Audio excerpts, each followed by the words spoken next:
নবীর ৬৩ বছরের জিন্দেগিতে কোনোদিন নিজের হায়াতের দোয়া করে নাই, বলে নাই আল্লাহ আমি বাঁচতে চাই, আমারে আপনি নিয়েন না, আমারে আপনি মাইরেন না। এ দোয়া নবীজি কোনোদিন করে নাই, কিন্তু রোজার আগে করছে। তাহলে বোঝা গেল রোজার হাকিকত আর রোজার মর্যাদা কম না বেশি? রোজা হইছে, রমজান হইছে ইবাদতের মৌসুম, ইবাদতের মৌসুম। আম গাছে আম যে কোনো সিজনে ধরে না, কাঁঠাল গাছের কাঁঠাল 12 মাস ধরে না। মালিকের রহমত বরকত রমজানে যেমনে ঝরে, এমনি 12 মাস ঝরে না। জন্যে আসমানের মালিক বলেছে রমজান পাওয়ার জন্য দোয়া করো। বাংলা মাসের শুরু কোন মাস বলেন দেখি? বৈশাখ। ইংরেজি মাসের শুরু কোন মাস? জানুয়ারি। আরবি মাসের শুরু কোন মাস? মুহররম। ইবাদতের শুরু রমজান। ইবাদতের শুরুর মাস কি বলেন? প্রশ্ন করবেন হুজুর কেমনে? এমনে শুনেন, হাদিস শরীফে এসেছে শাবান মাসে আল্লাহর রাসূল বলেন মানুষের ইবাদতের টোটাল হিসেবটা জিবরাইল আলাইহিস সালাম আল্লাহর কাছে নিয়ে পৌঁছায় শাবান মাসে। কোন মাসে? এজন্য নবীজি বলেছেন শাবান মাসে বেশি বেশি রোজা রাখো, যেন রোজা অবস্থায় আমার হিসেবটা ফেরেশতারা আল্লাহর কাছে দেয়। সুবহানাল্লাহ পড়েন। তাহলে শাবান মাসে যদি ক্লোজ হয় তাহলে ওপেন এরপরের মাসে না? কথা কয় না? বছরের শাবান মাসে যদি শেষ হয়, একসাথে যদি আল্লাহর কাছে হিসাব নিয়ে দেয়, তাহলে আবার হিসাব শুরু এর পরের মাসে না? রমজানের শুরু। এজন্য রমজানে আল্লাহ তাআলা অফার রেখেছেন, অফার। মনে করেন 11 গ্রাম বাজারে যদি আপনি একটা রেস্টুরেন্টের দোকান দেন, বলবে প্রথম 1 মাস 50% ডিসকাউন্ট। ঠিক কিনা কয় না? কোম্পানিগঞ্জ বাজারে দেখবেন নতুন নতুন অনেক রেস্টুরেন্ট হয় না, পোলাপাইন যায় না ঘুরতে, 3 স্টার হোটেল, বিভিন্ন হোটেলে যায়, যাওয়ার পরে কয় উদ্বোধন করলাম আগামী 1 মাস 30% ডিসকাউন্ট। কয় কি কয় না? অথবা বলে কাপড়ের দোকানে একটা কাপড় কিনেছো তো সাথে আরেকটা কাপড় ফ্রি। আসমানের মালিক আল্লাহ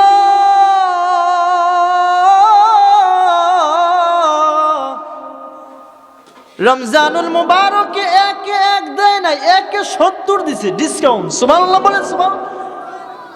একটা ফরজ করবে তো আল্লাহর নবী কয় 70 ফরজের সমান, একটা সুন্নত করবে তো একটা ফরজের সমান, নফল করবি তো ফরজের সমান আমি আল্লাহ তাআলা দিয়ে দিলাম। কারণ রমজানুল মুবারক হইল ইবাদতের শুরুর মাস। ঠিক কিনা বলে? আম্মা বা'দু ফাকাদ ক্বালা আল্লাহু তাবারাকা ওয়া তাআলা ফি কালামিহিল মাজিদ وفي فرقانه الحميد। জবান ছেড়ে দিয়ে সকলে আমার সাথে পড়ুন আউযু বিল্লাহি মিনাশ শাইতানির রাজীম। বিসমিল্লাহির রহমানির রহিম। ইয়া আইয়ুহাল্লাযীনা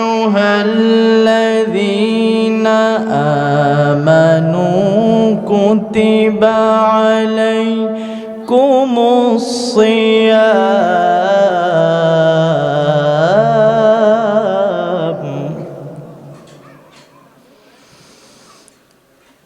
ইয়া আইয়ুহাল্লাযীনা آمنوا كتب عليكم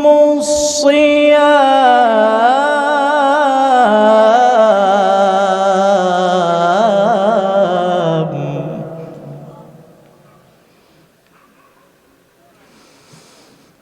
يا أيها الذين آمنوا كتب عليكم الصيام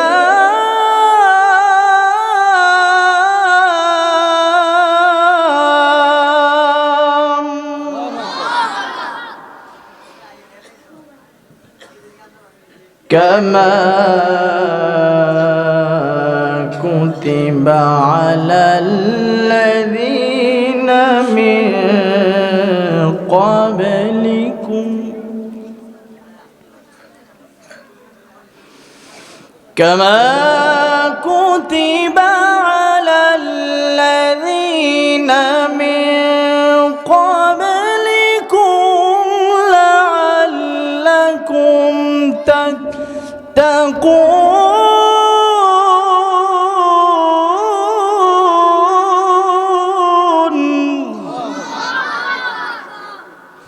كما كتب على الذين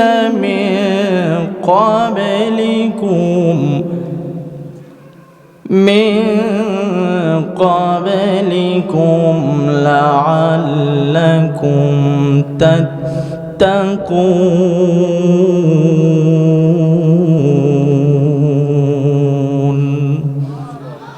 قال النبي صلى الله عليه وسلم قال النبي صلى الله عليه وسلم الصوم لي وأنا أجزي به إن الله وملائكته يصلون على النبي يا أيها الذين آمنوا صلوا عليه وسلموا تسليما اللهم صل سيدنا مولانا وعلى آل سيدنا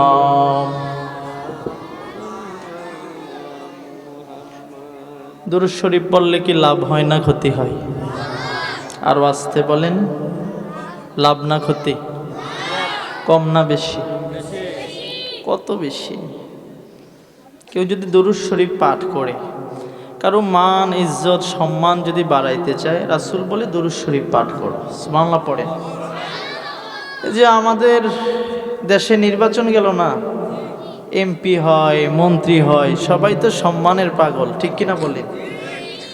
পোস্টার করে, ব্যানার করে, কেউ এমপি হয়, কেউ মন্ত্রী হয়, সবাই সম্মান বেশি চায় কি চায় না?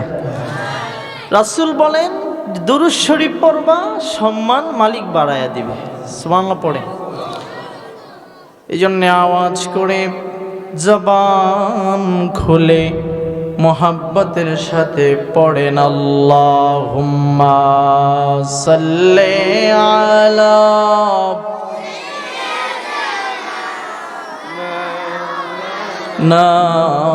মুহাম্মদ ওয়া আলা আলি সাইয়্যিদিনা।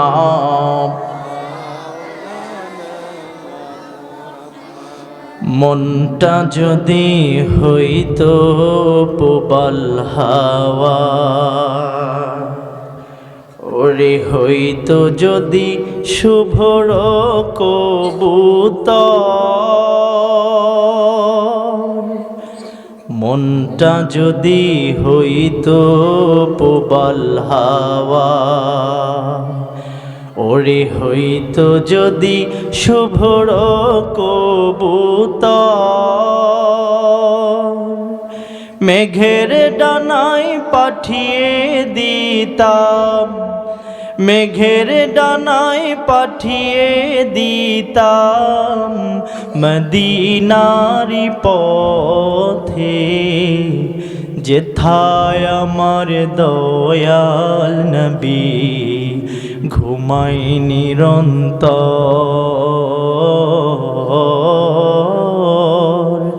যেথায় আমার প্রিয় নবী ঘুমাই নিরন্তর।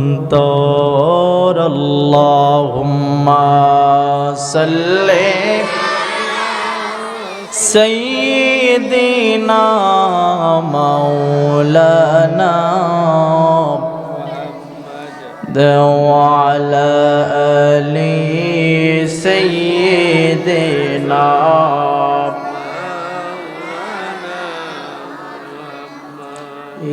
একটি বছর পরে আবার ফিরে এলো মাহে রমজান, একটি বছর পরে আবার ফিরে এলো মাহে রমজান। মুমিনের হৃদয়ে পড়লো সারা, মুমিনের হৃদয়ে পড়লো সারা, উঠলো জেগে নতুন প্রাণ। একটি বছর পরে আবার ফিরে এলো মাহে রমজান। বলেন একটি বছর পরে আবার ফিরে এলো মাহে রমজান। আল্লাহ তাআলার তরে রোজা পালন করো হে গুনাহগার, নিজের হাতে দিবেন তিনি সিয়াম সাধনার পুরস্কার।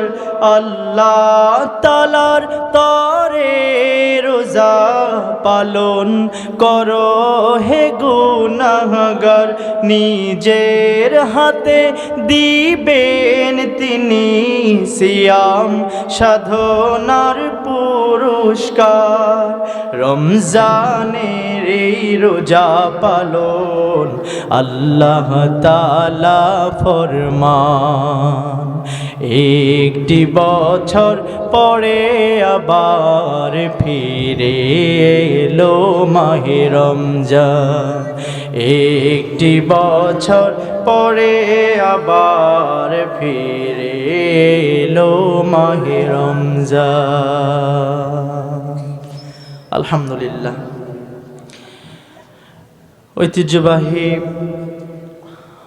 ওলামা তোলাবা সংগঠনের পক্ষ থেকে আজকে আয়োজিত এই মহতি মাহফিলের সম্মানিত মোহতারাম সদর সভাপতি, আমার একান্ত প্রিয় শ্রদ্ধেয়, শুধু আমার নয় অত্র এলাকার সব ওলামাদের কলিজার টুকরা শ্রদ্ধেয় হজরত মাওলানা জনাব জাহাঙ্গীর আলম সাহেব, আজকের মাহফিলের যারা উপস্থিত ওলামাই কেরাম, যারা এই মাহফিল সাজাতে গিয়ে অত্যন্ত কষ্ট করেছেন, বিশেষ করে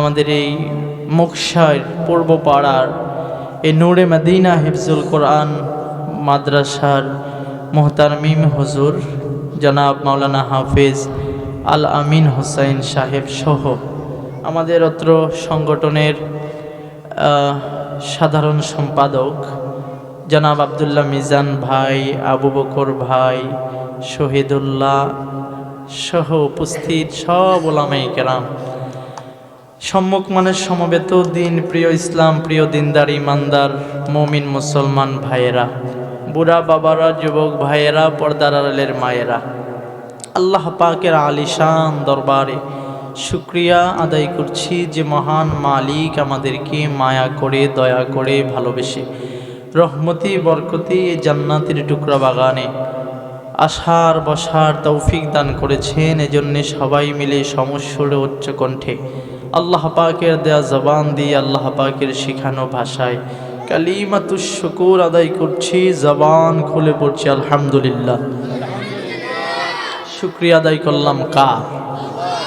সব সময় শুকরিয়া আদায় করব কার? শুকরিয়া আদায় করলে কি লাভ হয় না ক্ষতি হয়? কম হয় না বেশি হয়? অনেক বেশি লাভ হয়। আল্লাহ বলেন লা ইন শাকারতুম লা আযীদান্নাকুম ওয়া লা ইন কাফারতুম ইন্না আযাবি লাশাদীদ। বান্দা, আমার নেয়ামত পেয়ে আমার শুকরিয়া আদায় করবা, আমি তোমার নেয়ামত বাড়ায় দেব। কোন সুবহানাল্লাহ। আর আমার দেয়া নেয়ামত ভোগ করলা বান্দা, তোরে কি না দিছি আমি? যেখানে চোখ দরকার চোখ দিছি, যেখানে নাক দরকার নাক দিছি, যেখানে কান দরকার কান সেটিং করে দিছি। সুবহানাল্লাহ বলবেন না? আমি কি না দিছি বান্দা? পৃথিবীর কোনো প্রাণী কথা বলতে পারে না, আমি তোকে হাইওয়ানে নাতিক বানিয়েছি, কথা বলনেওয়ালা প্রাণী। সুবহানাল্লাহ পড়েন। কত সুন্দর করে আমি তোরে বানাইলাম। একটা জিহ্বা দিলাম, এক জিহ্বা, ঝাল লাগাইলে ঝাল লাগে, টক লাগাইলে টক লাগে, মিষ্টি লাগাইলে মিষ্টি লাগে। সুবহানাল্লাহ বলেন। একই মিষ্টি যদি হাতের মধ্যে সারাদিন আমরা ডলাডলি করি মিষ্টি লাগবে, কিন্তু এটা যদি জিহ্বা লাগাই মিষ্টি আছে নাকি নাই বলেন? আবার মরিচ একই জিহ্বায় আপনি লাগাইলেন, ঝাল আছে নাকি নাই? এটা কে দিয়েছে বলেন দেখি বাবা না? এই জন্যে মানুষ শুকরিয়া আদায় করতে হয় গোটা অঙ্গ প্রত্যঙ্গ দিয়ে। শুধু মুখ দিয়ে আলহামদুলিল্লাহ বললে শুকরিয়া আদায় একুরেট হয় না। আমাদের মাস্টার্সের ক্লাসে একটা কিতাব পড়াইছে তাফসিরে কাশফ, আলেম ওলামারা বুঝবেন, অত্যন্ত কঠিন একটি কিতাব। লিখেছেন আল্লামা আবুল কাসিম মাহমুদ ইবনে ওমর ইবনে মুহাম্মদ ইবনে ওমর ইবনে আহমদ আল খাওয়ারিজমি আল জামাখশারি রাহিমাহুল্লাহ। তিনি শুরুতেই শুকরিয়া আদায়ের সংজ্ঞা লিখেছেন, মানুষ শুকরিয়া আদায় করবে কিভাবে। তিনি লিখেন ওয়া আম্মা শুকরু ফাআলা নি'মাতি খাসসাতান ওয়া হুয়া বিল কলবি ওয়াল লিসানি ওয়াল জাওয়ারিহ। বান্দা যদি আল্লাহর একুরেট শুকরিয়া আদায় করতে চায় তাহলে সে প্রথম করবে ওয়া হুয়া বিল কলবি, দিল দিয়া। কোন সুবহানাল্লাহ। এরপরে তিনি বলেন ওয়া হুয়া বিল কলবি ওয়াল লিসানি, তারপরে হইছে জবান দিয়া, এরপরে হচ্ছে ওয়াল জাওয়ারিহ, তার গোটা অঙ্গ প্রত্যঙ্গ সব দিয়ে শুকরিয়া আদায় করবে একজনের। চিল্লায় বলেন তিনি কে? আল্লাহ পাকের শুকরিয়া আদায়।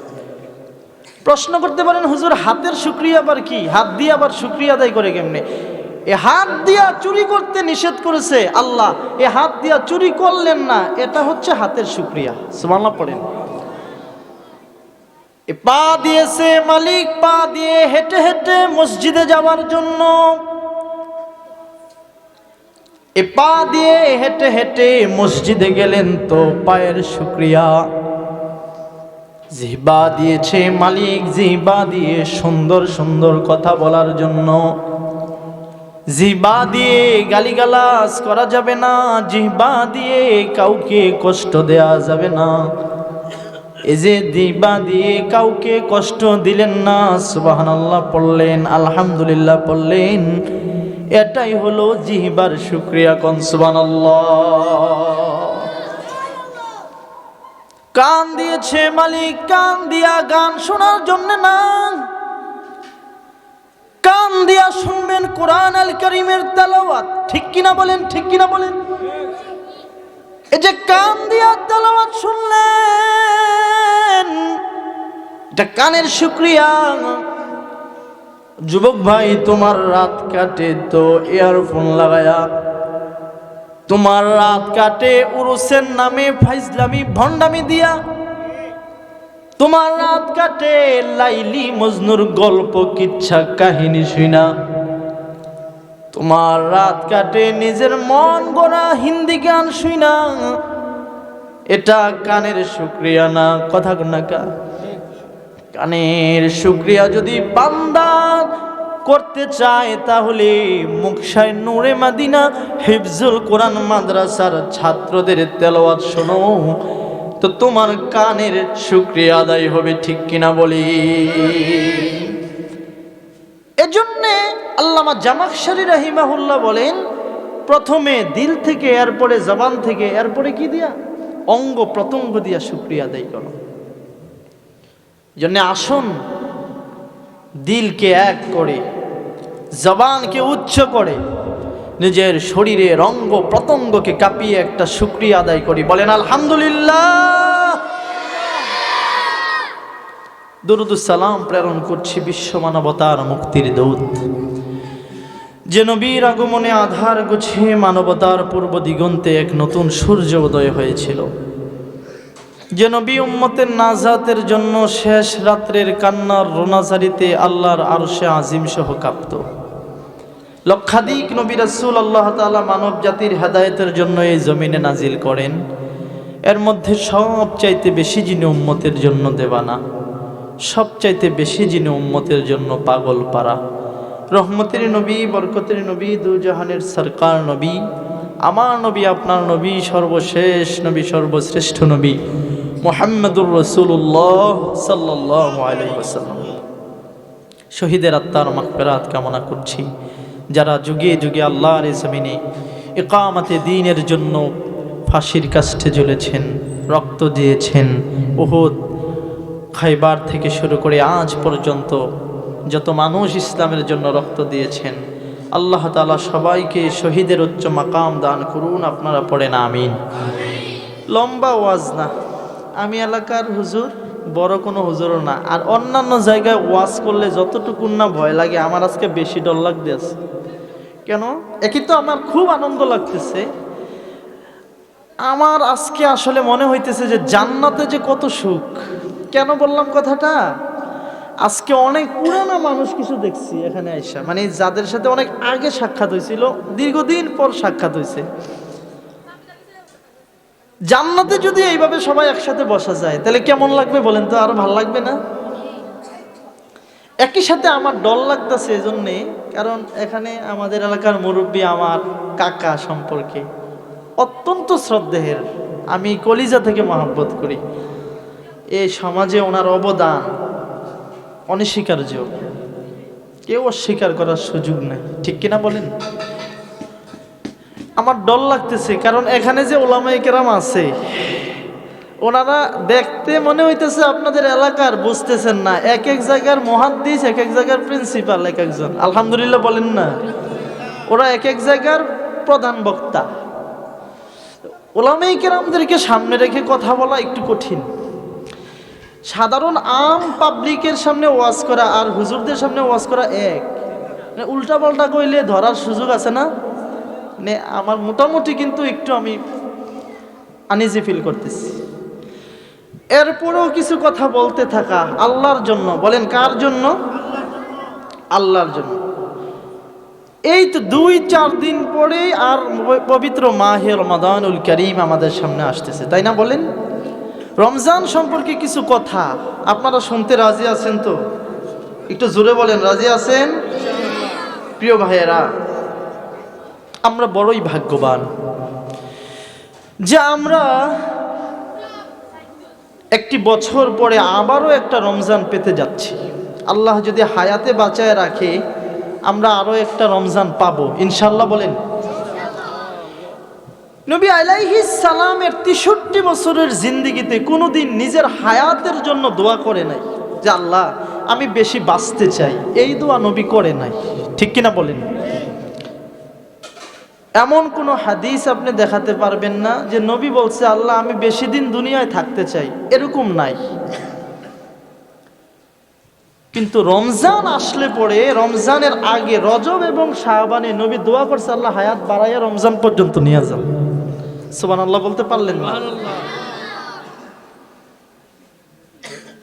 তাহলে বোঝা গেল রমজানের আগে নবীজি হায়াত বাড়ার দোয়া করছে, ঠিক কিনা? হায়াত বাড়ার দোয়া নবীজি রমজানের আগে। আমরা দোয়া করছি না, আল্লাহুম্মা বারিক লানা ফি রজব ওয়া শাবান ওয়া বাল্লিগনা রমাদান। আল্লাহ রজব শাবানে আমার হায়াত বাড়ায়া দেন, বরকত দেন, আর ওয়া বাল্লিগনা পৌঁছায়া দেন রমাদান। আল্লাহ রমাদান পর্যন্ত আমার হায়াত বাড়ায়া দেন, রমজান পর্যন্ত আমারে পৌঁছায়া দেন, আর রজব শাবানে আমারে বরকত দেন। বলেন দেখি, রমজান পর্যন্ত হায়াতের দোয়া করেছেন মুহাম্মদ সাল্লাল্লাহু আলাইহি সাল্লাম। নবীর 63 বছরের জিন্দেগিতে কোনোদিন নিজের হায়াতের দোয়া করে নাই। বলে নাই আল্লাহ আমি বাঁচতে চাই, আমারে আপনি নিয়েন না, আমারে আপনি মাইরেন না। এ দোয়া নবীজি কোনোদিন করে নাই, কিন্তু রোজার আগে করছে। তাহলে বোঝা গেল রোজার হাকিকত আর রোজার মর্যাদা কম না বেশি? রোজা হইছে, রমজান হইছে ইবাদতের মৌসুম, ইবাদতের মৌসুম। আম গাছে আম যে কোনো সিজনে ধরে না, কাঁঠাল গাছের কাঁঠাল 12 মাস ধরে না। মালিকের রহমত বরকত রমজানে যেমনে ঝরে, এমনি 12 মাস ঝরে না। জন্যে আসমানের মালিক বলেছে রমজান পাওয়ার জন্য দোয়া করো। বাংলা মাসের শুরু কোন মাস বলেন দেখি? বৈশাখ। ইংরেজি মাসের শুরু কোন মাস? জানুয়ারি। আরবি মাসের শুরু কোন মাস? মুহররম। ইবাদতের শুরু রমজান। ইবাদতের শুরুর মাস কি বলেন? প্রশ্ন করবেন হুজুর কেমনে? এমনে শুনেন, হাদিস শরীফে এসেছে শাবান মাসে আল্লাহর রাসূল বলেন মানুষের ইবাদতের টোটাল হিসেবটা জিবরাইল আলাইহিস সালাম আল্লাহর কাছে নিয়ে পৌঁছায় শাবান মাসে। কোন মাসে? এজন্য নবীজি বলেছেন শাবান মাসে বেশি বেশি রোজা রাখো, যেন রোজা অবস্থায় আমার হিসেবটা ফেরেশতারা আল্লাহর কাছে দেয়। সুবহানাল্লাহ পড়েন। তাহলে শাবান মাসে যদি ক্লোজ হয় তাহলে ওপেন এরপরের মাসে না? কথা কয় না? বছরের শাবান মাসে যদি শেষ হয়, একসাথে যদি আল্লাহর কাছে হিসাব নিয়ে দেয়, তাহলে আবার হিসাব শুরু এর পরের মাসে না? রমজানের শুরু। এজন্য রমজানে আল্লাহ তাআলা অফার রেখেছেন, অফার। মনে করেন 11 গ্রাম বাজারে যদি আপনি একটা রেস্টুরেন্টের দোকান দেন, বলবে প্রথম 1 মাস 50% ডিসকাউন্ট। ঠিক কিনা কয় না? কোম্পানিগঞ্জ বাজারে দেখবেন নতুন নতুন অনেক রেস্টুরেন্ট হয় না, পোলাপাইন যায় না ঘুরতে, 3 স্টার হোটেল, বিভিন্ন হোটেলে যায়, যাওয়ার পরে কয় উদ্বোধন করলাম আগামী 1 মাস 30% ডিসকাউন্ট। কয় কি কয় না? অথবা বলে কাপড়ের দোকানে একটা কাপড় কিনেছো তো সাথে আরেকটা কাপড় ফ্রি। আসমানের মালিক আল্লাহ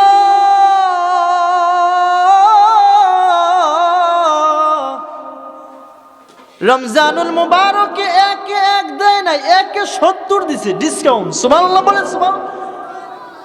একটা ফরজ করবে তো আল্লাহ নবী কয় 70 ফরজের সমান, একটা সুন্নত করবে তো একটা ফরজের সমান, নফল করবি তো ফরজের সমান আমি আল্লাহ তাআলা দিয়ে দিলাম। কারণ রমজানুল মুবারক হইল ইবাদতের শুরুর মাস। ঠিক কিনা বলে? রমজানে আল্লাহ তাআলা রহমত দেয়, বরকত দেয়। আর এই রমজান শুধুমাত্র আমাদের জন্য না। আমি আমার খুতবায় কোরআন আল কারীমের যে আয়াতটা তেলাওয়াত করেছি, সূরাতুল বাকারার 183 নম্বর আয়াত, আল্লাহ তাআলা কোরআন আল কারীমে বলেন ইয়া আইয়ুহাল্লাযীনা আমানু, ইয়া আইয়ুহাল্লাযীনা আমানু কুতিবা আলাইকুমুস সিয়াম কামা কুতিবা আলাল্লাযীনা মিন ক্বাবলিকুম লাআল্লাকুম তাত্তাকুন। আল্লাহ বলেন তোমাদের উপরে রমজানের রোজাকে আমি ফরজ করেছি, তেমনি ভাবে কামা কুতিবা আলাল্লাযীনা মিন ক্বাবলিকুম, তোমাদের পূর্বের মানুষের উপরে যেমন রোজা ফরজ করেছিলাম। তাহলে বোঝা গেল রোজা শুধু আমাদের উপরে ফরজ না, আমাদের পূর্ববর্তী যুগেও রোজা ফরজ ছিল। ঠিক কিনা বলি?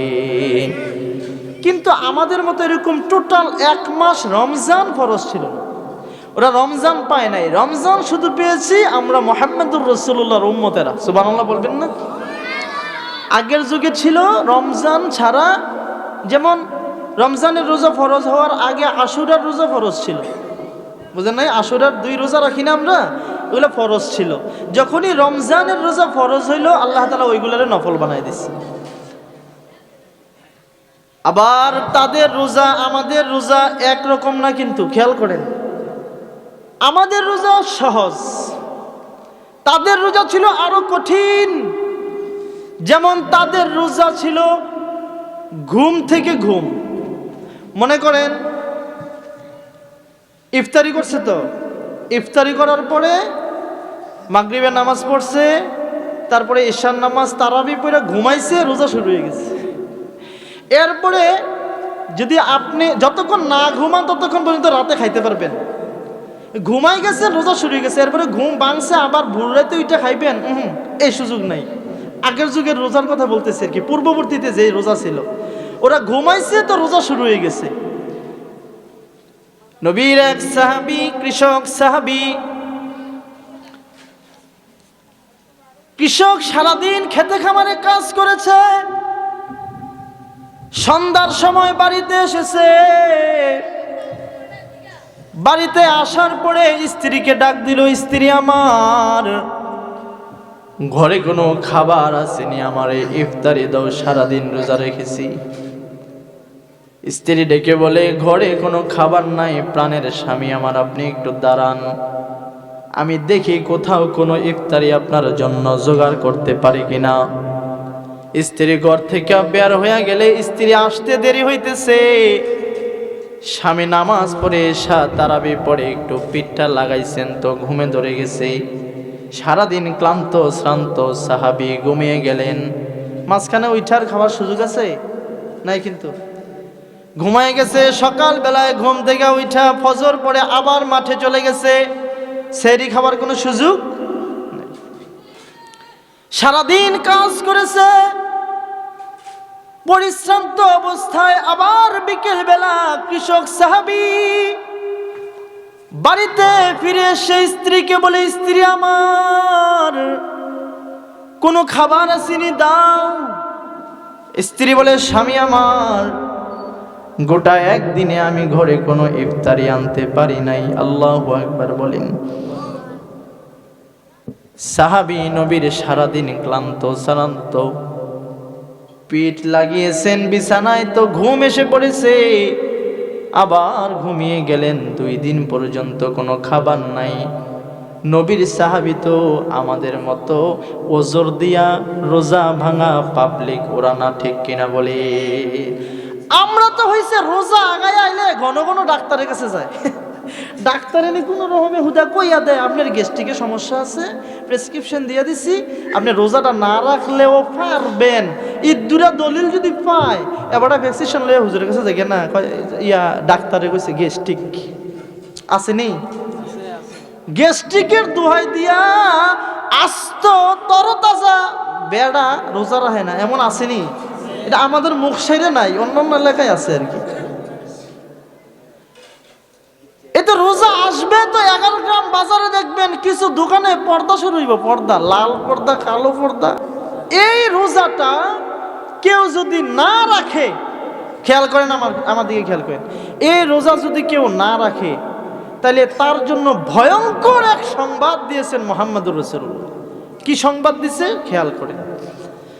আল্লাহ নবী মসজিদে নববীতে মিম্বারের কাছে গেলেন। মিম্বারের সিঁড়ি 3টা। প্রথম সিঁড়িতে পা রাখলেন, আল্লাহ নবী বললেন আমিন। দ্বিতীয় সিঁড়িতে পা রাখলেন, আল্লাহ নবী বললেন আমিন। তৃতীয় সিঁড়িতে পা রাখলেন, বললেন আমিন।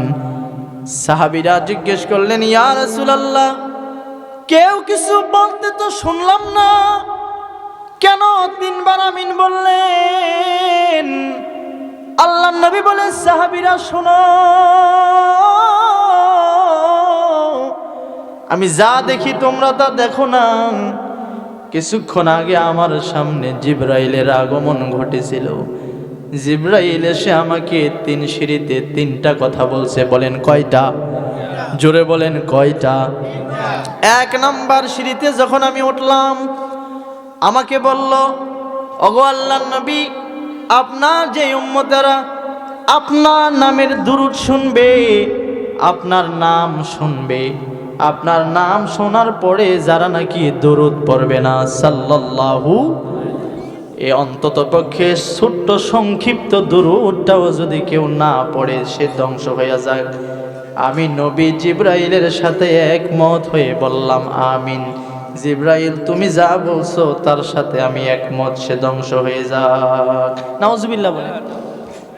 নবীজির দুরূদ শরীফ, নবীজির দুরূদ শরীফ যদি কেউ যদি নবীর নাম শুনে সাথে সাথে দুরূদ পড়তে হয়, নবীর দুরূদ যদি কেউ পড়ে তাহলে এটা হবে মানুষের শেষ সম্বল। মনে করেন আপনি ময়দানে মাহশারে যখন থাকবেন তখন আপনার কোনো আমল নাই, শুধুমাত্র দুরূদ আছে। কি আছে? দুরূদ আছে। এই দুরূদটা হবে আপনার শেষ সম্বল। যেমন আল্লাহর নবীর এক উম্মতের বিচারের কাজ হাসরের ময়দানে শুরু হয়ে গেছে। বিচার যখন শুরু হবে, আমাদের আব্বাজান আদি পিতা হযরত আদম আলাইহিস সালাম সাথে থাকবেন দাঁড়ায়া। তো ফেরেশতারা মিজানের পাল্লা ওজন দিলে দেখবে একজন নবীর উম্মত জান্নাতে যায় কিন্তু জাহান্নামে হয়ে গেছে। তারা হাত পা শিকল দিয়া বাইদা ওই উম্মতটাকে জাহান্নামের দিকে নিয়ে যাইতেছে।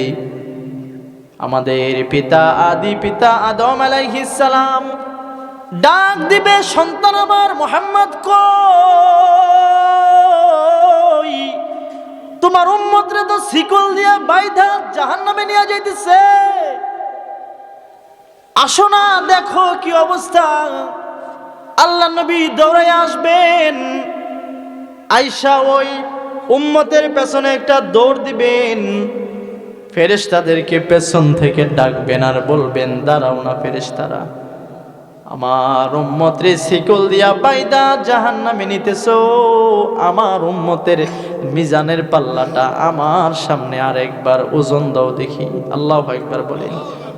ফেরেশতারা দাঁড় করাবে আর বলবে ওগো আল্লাহর নবী, একটু আগে না ওজন দিলাম, জাহান্নামে হইছে তো মিজানের পাল্লায় নেকের ওজন কম। আল্লাহর নবী বলবে দাও না, আমার সামনে আরেকবার ওজন দাও।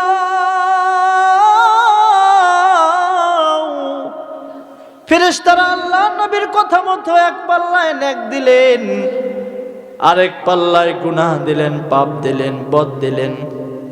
নবীর সামনে মিজানের পাল্লা ওজন দিতেছে। হাদিস প্রমাণ করে আল্লাহর নবী দেখতেছেন উম্মতের গুনাহের পাল্লাটা নিচের দিকে ডাইবা যাইতেছে আর নেকের পাল্লাটা উপরের দিকে হালকা হয়ে যাইতেছে। এক রাওয়ায়াতে এসেছে আল্লাহর নবী নিজের পকেটে কি যেন ছিল একটা কাগজের মতো, আল্লাহর নবী নেকের পাল্লায় নিজের হাত থেকে কাগজের টুকরাটা দিয়া নেকের পাল্লাটা ভারী করে দিলেন। অন্য রাওয়ায়াতে এসেছে আল্লাহর নবী দেখলেন পাপী উম্মতের নেকের পাল্লাটা উপরে উঠে রয়েছে। তো নবীজি নিজের হাত মোবারক দিয়া নেকের পাল্লাটা নিচে ডাবায় দিলেন। আল্লাহু আকবার বলেন। আল্লাহর নবী ডেকে বললেন উম্মত আমারে চিনোস নাই, আমি তোর নবী মুহাম্মদুর রাসূলুল্লাহ। ওগো আল্লাহর নবী, এই বিপদের মুহূর্তে আপনি আমাকে কেমনে সাহায্য করলেন, কেন করলেন? আল্লাহর নবী বলেন ও উম্মত আমার, এই যে মুকশার নূরে মদিনা হিফজুল কোরআন মাদ্রাসার মাহফিলে বৈশা দুরূদ শরীফ একবার পড়ছিলি, মনে আসেনি তো? ওই যে দুরূদটা আমি লয়ে আজকে হাজির হয়ে গেলাম। এ দুরূদ তোর শেষ সম্বল। আল্লাহু আকবার বলেন। শেষ সম্বল। এ দুরূদের কারণে নিশ্চিত জাহান্নামী জান্নাতে চলে যাবে। বলেন দেখি নবীর নাম শুনলে দুরূদ পড়ার দরকার আছে নাকি নাই? আল্লাহর নবী বললেন আমিন। জিবরাইল যে আমার নাম শুনে দুরূদ পড়ল না সে ধ্বংস হয়ে যাক। সাহাবীরা জিজ্ঞেস করলেন ইয়া রাসূলুল্লাহ, 2 নাম্বার সিঁড়িতে ওঠার পরে যে আমিন বললেন, কেন বললেন? ও সাহাবীরা, জিব্রাইল আমাকে বলল, গো আল্লাহর নবী, আপনার যে উম্মতেরা দুনিয়ায় থাকতে বৃদ্ধ মা বাবা পাইল, কিন্তু মার খেদমত করে জান্নাত কামাই করতে পারলো না, সে ধ্বংস হয়ে যাক। আল্লাহ নবী বলেন, সাহাবীরা, আমি জিব্রাইলের সাথে একমত পোষণ করে বললাম, জিব্রাইল যা বলছো ঠিক বলছো। হ্যাঁ, যে নাকি মার খেদমত কইরা জান্নাত কামাই করতে পারলো না, সে জাহান্নামে চলে যাক, ধ্বংস হয়ে যাক। আল্লাহ নবী বললেন, রেজার রাব্বি বিরেজাল ওয়ালিদাইন, মা বাবার সন্তুষ্টি তো আল্লাহর সন্তুষ্টি। হুমা জান্নাতুকা ওয়া নারুকা, তারা তোমার জান্নাত, তারাই তোমার জাহান্নাম। মা বাবার খেদমত করলা তো জান্নাতি হয়ে গেলা, আর মা বাবার খেদমত করলা না, জাহান্নামী হয়ে গেলা। হায় রে, কত সন্তান ঢাকা শহরে বাড়ি গাড়ি কইরা কত ভালো জীবন যাপন করে, আর বাড়িতে গরু ঘরে মায় থাকে, এমন মনে হয় নাই। কত সন্তান হাই পাই চলাফেরা করে, মার একটা কাপড় নাই, জালেমটা মার দিকে তাকায়ও না। হায় রে, মা তোমার জন্য কি না করছে। মার প্রসব বেদনার যন্ত্রণা যদি কোনো মানুষের উপরে দেয়, তো মানুষটা দুইবার তার ইন্তেকাল হবে। চিকিৎসা বিজ্ঞান বলে, একটা মানুষ ইন্তেকালের জন্য শুধুমাত্র 45 ডেল যদি কোনো আঘাত পায় তাহলে সে ইন্তেকাল করে। কিন্তু একটা মা যখন সন্তান জন্ম দেয়, তার 60 থেকে 62 ডেল শক্তি খরচ হয়, কষ্ট অনুভব হয়। চিকিৎসককে জিজ্ঞেস করা হলো, ডাক্তার সাহেব, তাহলে মা কেন মরে না? চিকিৎসক বলে, এটার কোনো মাপার যন্ত্র নাই, এটা আনব্যালেন্স ভালোবাসার একটা নমুনা। মা সন্তানের মুখ দেখার জন্য যে অপেক্ষায় থাকে, ওই আকাঙ্ক্ষা মার এত কষ্টটা ভুলাইয়া দেয়। মার কষ্ট হচ্ছে আনব্যালেন্স। দুনিয়াতে সব ভালোবাসা মাপা যায়, মার ভালোবাসা মাপা যায় না। এজন্য শরীয়তে ইসলাম মারে কবরে নামতে নিষেধ করছে, হারাম করছে। দুনিয়ায় কোনো বাপ তার মা, দুনিয়ায় কোনো বাপ তার সন্তানরে কবরে রাইখা উঠা আসার শক্তি আছে, কিন্তু কোনো মা যদি তার সন্তানরে নিয়ে কবরে নেমে যায়, তো মা কবর থেকে উঠার শক্তি নাই। মা বলবে, আমারও কবর দিয়া দে, আমার সন্তানের সাথে আমারও দাফন দিয়া দে। এই জন্যে মার ভালোবাসা মাপার কোনো শক্তি দুনিয়ায় নাই। এই জন্যে মার মনে কষ্ট দেয়া যাবে, কথা কয় না।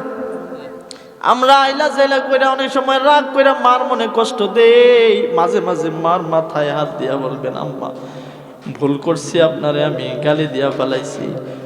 মনে রাখবেন, মা অশান্তি রাইখা যদি মইরা যায়, আমার আপনার কোনো উপায় নাই। মার ভিতরে আল্লাহ তাআলা এমন এক দুধ দিয়া দিছে, নাতিশীতোষ্ণ, না গরম না ঠান্ডা। সুবহানাল্লাহ বলেন। শীতকালে খাওয়াইবেন, ঠান্ডা না। গরম খালে খাওয়াইবেন, গরম না। সুবহানাল্লাহ কোন। মায়ের একদার দুধের দাম, মায়ের একদার দুধের দাম, কাটিয়া গায়ের ছাম, পাপোশ বানাইলে ঋণের শোধ হবে না। এমন দরদি ববে কেউ হবে না আমার মা গো, এমন দরদি ভাবে কেউ হবে না আমার মা গো। মায়ের একদার দুধের দাম, মায়ের একদার দুধের দাম, কাটিয়া গায়ের চাম, পাপোশ বানাইলেও ঋণের শোধ হবে না। এমন দরদি ভবে কেউ হবে না আমার মা গো, এমন দরদি ভবে কেউ হবে না আমার মা গো। ঠিক কিনা বলে? মার মতো আপন, মার মতো এত স্যাক্রিফাইস দুনিয়ার কোনো মানুষের হবে বলেন? শুধু মা নিয়ে যদি কথা বলতে চাই 2-3 ঘন্টা দরকার। এটা বলা আমার উদ্দেশ্য না। উদ্দেশ্য হইল নবীজি আমিন বলল 2 বার। সাহাবীরা বললেন, ইয়া রাসূলুল্লাহ, আপনি কেন আমিন বললেন? কয় সাহাবী, জিব্রাইল আমাকে বলল যে মার সন্তুষ্টি অর্জন করতে পারল না, মা বাপ বৃদ্ধ পায়া জান্নাত কামাই করতে পারল না, সে ধ্বংস হয়ে যাক। আমি বললাম আমিন। ওগো আল্লাহর নবী 3য় সিঁড়িতে মিম্বারে ওইটা আমিন বললেন কেন? কয় আমি আমিন বলছি এই জন্যে, কারণ যে ব্যক্তি রমজানুল মুবারক পাইল কিন্তু নিজের গুনাহ সাফ করতে পারল না, সে ধ্বংস হয়ে যাক। ও সাহাবীরা, আমি জিব্রাইলের সাথে একমত হইলাম। আমি বললাম, হ জিব্রাইল, যেটা কইছো এটা আমি মানি, একমত, ধ্বংস হয়ে যাক। তাহলে বলেন দেখি, রমজান এসেছে মানুষের গুনাহ সাফ করার জন্য, ঠিক কিনা বলি? আমরা যখন ছোট ছিলাম আমরা দেখতাম আমাদের মা বাপ 12টা পর্যন্ত অন্তত পক্ষে উপবাস রাখতো, রেখা বলতো পুত্রে আর পারতি না, আজকে অর্ধেক হয়েছে, কালকে আবার অর্ধেক রাখিস, ঠিক কিনা বলেন? এইভাবে হইলেও মা বাপ প্র্যাকটিস করেছে। কিন্তু আধুনিক যুগে এমন মা বাপও দেখা যায়, কয় তার শরীরটা নষ্ট হয়ে যাবে, তার ডাক দিস না বুড়িতে, এমন মা বাপ আছে নাকি নাই? আরে বাপুরে, ইবিডির যে কি মায়া হেতার লেগা, খাইতে খাইতে আস্ত পাঠা হয়ে রয়েছে, হ্যাঁ রে ঘুমের থেকে ডাক দেয় না, কয় শৈল বলে নষ্ট হয়ে যাবো। ঠিক কিনা বলেন? বড় হইলে রাখবো, বয়স হইলে রাখবো, মাসাল্লাহ শৈলটা ভেঙে দেখি তো না তা। অথচ এই সন্তানকে ছোটবেলায় সরাইয়া হ্যাঁ লেখতে জানে না, খাতা কলম দিয়ে বসাই রাখে। কথা বল না, খাতা কলম তো আমরা যদি জিজ্ঞেস করি হ্যাঁ পারে না, হ্যাঁ খাতা কলম দিয়েছেন কিনা, ঘুরাইতে ঘুরাইতে শিখবো। কথা কয় না তো? ছোট্ট বয়সে সরাইয়া শিখানোর জন্য তুমি তোমার সন্তান কলম ধরতে পারে না, তো তুমি কলম হাতে দিয়া দিলা আর বললা ঘুরাইতে ঘুরাইতে সরাও শিখবো। আর তোমার বাচ্চা 12টা 1টা 2টা পর্যন্ত ছোটবেলা পর্যন্ত না খাওয়াইয়া রোজা প্র্যাকটিস করাইতে পারলা না, তো তুমি মা বাপ নাও, তো মা বাপ নামের কলঙ্ক, ঠিক কিনা বলে?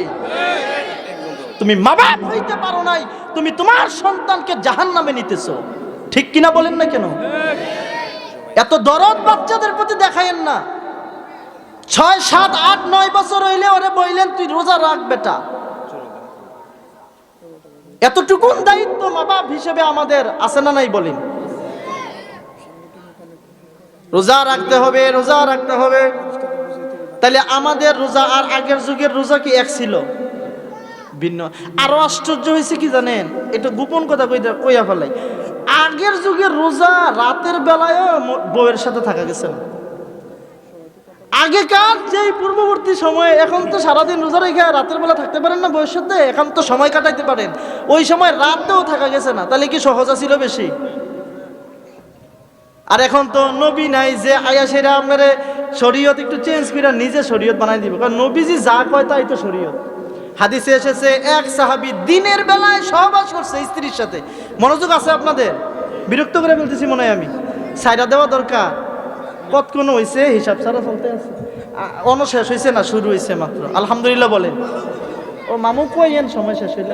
হ্যাঁ আচ্ছা। সাহাবী একজন দিনের বেলা স্ত্রীর সাথে সহবাস করে আয়েশা নবীরে বলতেছে, আল্লাহ নবী কাম তো ছাড়া বলাইছি, কি করছস বেটা? কয় দিনের বেলা স্ত্রীর লগে থাকে, 15 রমজান আর কত করছস? কি করছস কি? কয় হ নবীজি করছি। কি করব? কয় কি মানে? 1 রোজা 60 রোজা, 1 রোজা ভাঙছো তো জরিমানা কয় রোজা? সাহাবী বেদুইন সাহাবি তো একবারে নরম সরল আছে না কিছু, ফুপ পশ্চিম চিনে না, হেতে কয় একটা রাখতে যাই এই 30টার ভিতরে একটাই ভেঙে ফেলাইছি আর 60টা কইতে আছে, তো ঘরে তো যাই পিয়ার পদ্ধতিতে 2টা পরে। পিয়ার পদ্ধতিতে তো এক রোজা যদি 30 দিনে ভাঙ্গি তাহলে 60টা যদি আমরা জরিমানা রাখতাম যাই তাহলে আরো কয়টা ভাঙ্গা, কথা কয় না তো, 2টা ভাঙ্গাম না আরো, এবার ইচ্ছে পারতাম না। ও গো আল্লাহর নবী একটু সহজ করে দেন। আল্লাহ নবী বলে তো যা একটা গোলাম আজাদ করে দে, টাকা নাই গোলাম নাই কিচ্ছু নাই, আমি নিজেই তো গোলাম। কেমনে গোলাম আজাদ করবো বলেন না, আল্লাহ নবী গোলামও নাই, যা 60 জন মিসকিন খাওয়ায় দিস যা। সাহাবী কয় ও আল্লাহ নবী মিসকিন খাওয়ানোর ওয়াজ আমারে করেন, আমি নিজেই তো মিসকিন, আমি 60 জন খাওয়াবো কেমনে? খেয়াল করেন খুব মজার কথা, আল্লাহ নবী খেজুরের একটা পুটলা সাহাবীকে দিয়ে বললেন যা এটা নিয়ে 60 জন সাহাবীরে তুই মেহমানদারি করে দে, তোর নাই দিয়ে দিলাম। এই জন্যে সাহাবী মদিনায় ঘুরান দিয়া নবীর কয় আল্লাহ নবী মদিনায় ঘুরা দেখলাম আমার চাইতে বড় গরিব আর কেউ নাই, আপনি যদি অনুমতি দেন খেজুরের বস্তাটা আমি নিয়ে যাই।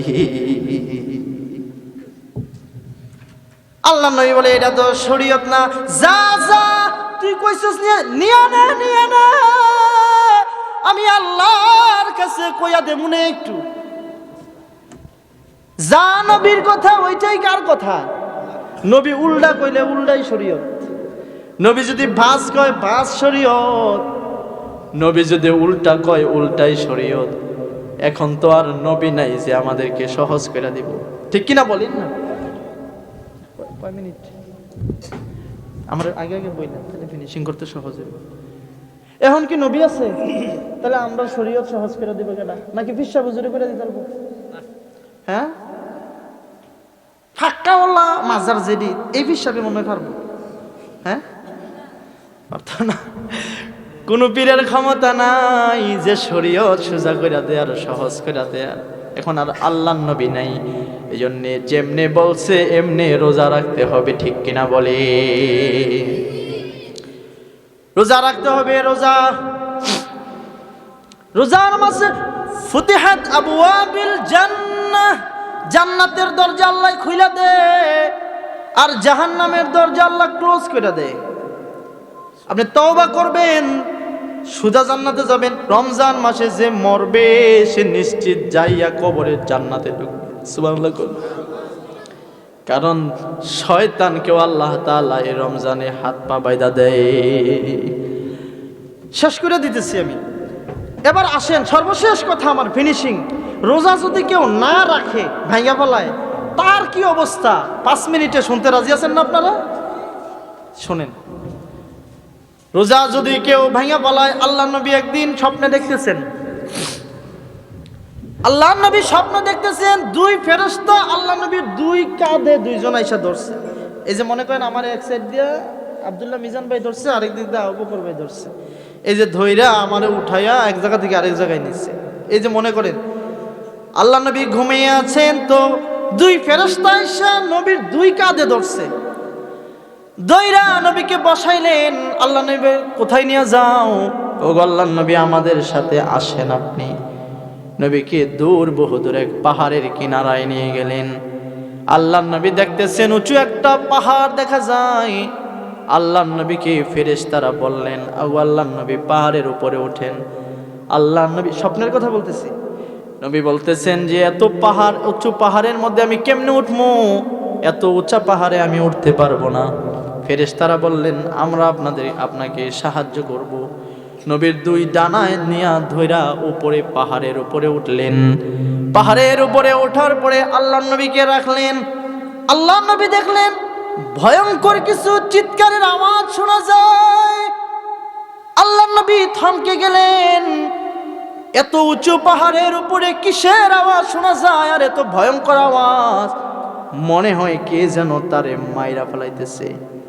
আল্লাহর নবীকে ফেরেশতারা বললেন, নবী গো একটু সমতল জায়গায় পাহাড়ের মাঝখানে যান।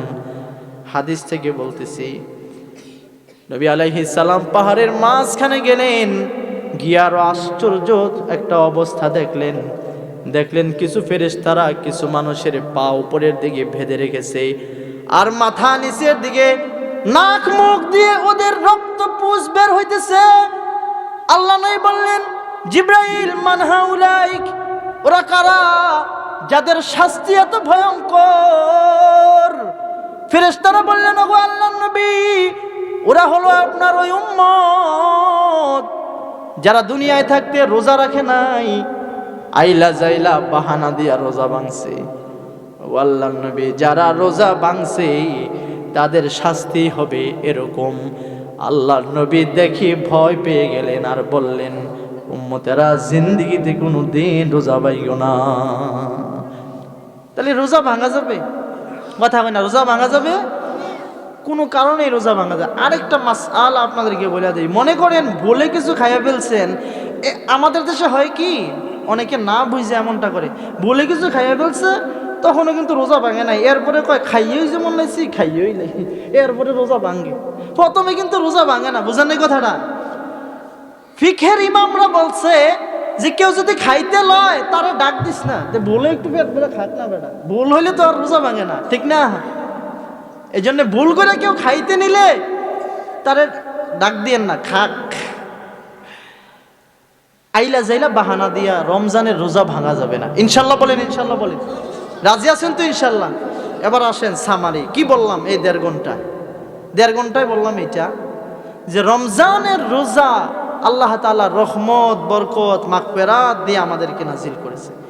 আর এই রোজাটা আগের যুগের রোজার মতো না, আল্লাহ অনেক সহজ করে আমাদের জন্য পাঠাইছে। এই জন্যে বলেও রোজা ভাঙা যাবে না। যদি কেউ রোজা ভাঙে শাস্তির কথা মনে আছে তো? ইনশাল্লাহ আল্লাহ তাআলা আমাদেরকে সামনে রমজানের সব